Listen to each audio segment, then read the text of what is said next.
শুনিয়া যান।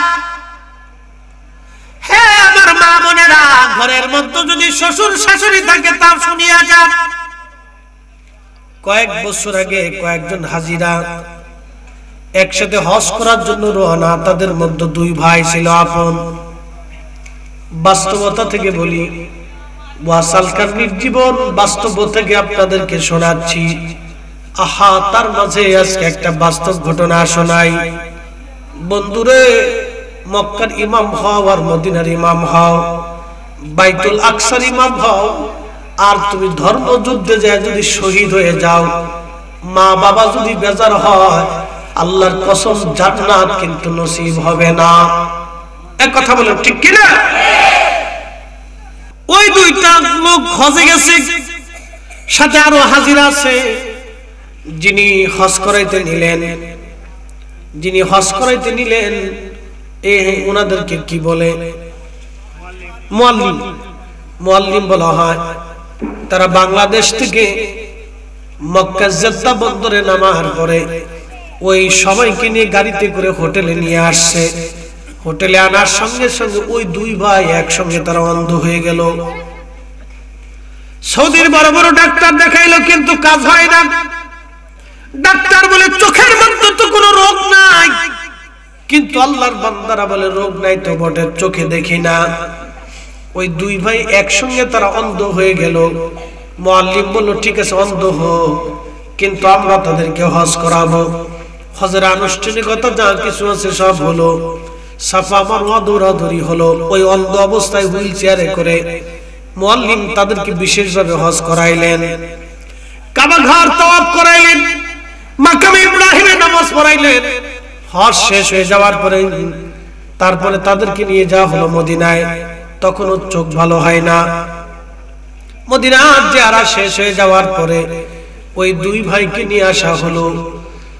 যখন তারা বাংলাদেশে আসবে, এয়ারপোর্টে আসছে, বিমানের মধ্যে চড়ছে, তখন ওই দুই ভাইয়ের চোখ আফসা আফসা খুলে গেল। হালকা হালকা তারা দেখতে পায়। বিমান উড়ে বাংলাদেশে আসছে। বাংলাদেশে আসার পরে ওই দুই ভাইয়ের চোখ একেবারে পরিপূর্ণ মতো ভালো হয়ে গেল। হাজিরা ডাক দিয়ে বলল, ভাই আমরাও হজ করলাম, তোমরাও হজ করলা, তোমরা দুই ভাই একসঙ্গে অন্ধ হইলা, সারা হজের সময় তোমরা মক্কা মদিনা দেখতে পারলা না, কিন্তু আমরা মক্কা মদিনা দেখলাম। তোমরা বাংলাদেশে আসার পরে অন্ধ হয়ে গেলা, কারণ কি? বাংলাদেশে আসার পরে তোমরা চোখ ভালো হয়ে গেল, কারণ কি?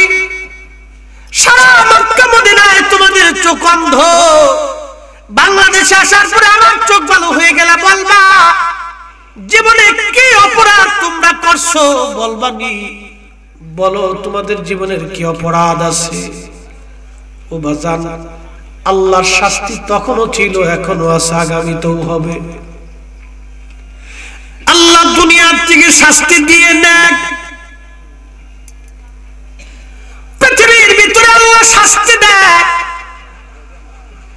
যারা বাবা মার সাথে রূঢ় আচরণ করে দুনিয়ার থেকে তাদেরকে আল্লাহ শাস্তি দেয়, শাস্তি দিয়ে তারপরে কবরে নেয়।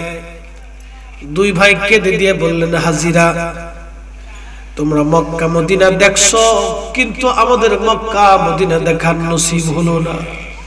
তোমরা হজ করলা চোখ দেখে দেখে, কিন্তু আমরা হজ করলাম অন্ধ হয়ে, দেখার সুযোগ হলো না।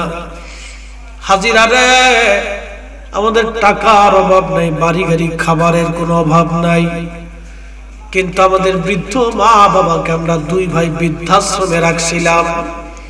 আমাদের ঘরের মধ্যে মা বাবার জায়গা হয় নাই, আমরা দুই ভাই বৃদ্ধাশ্রমে রাখছি।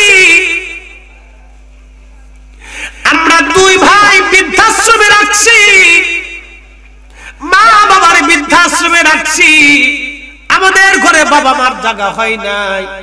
হাজিরা, বাবা মার সঙ্গে বেঈমানি করার জন্য আল্লাহ খোদার ঘর দেখাই নাই, মক্কা মদিনা দেখার সুযোগ আমাদের হলো না।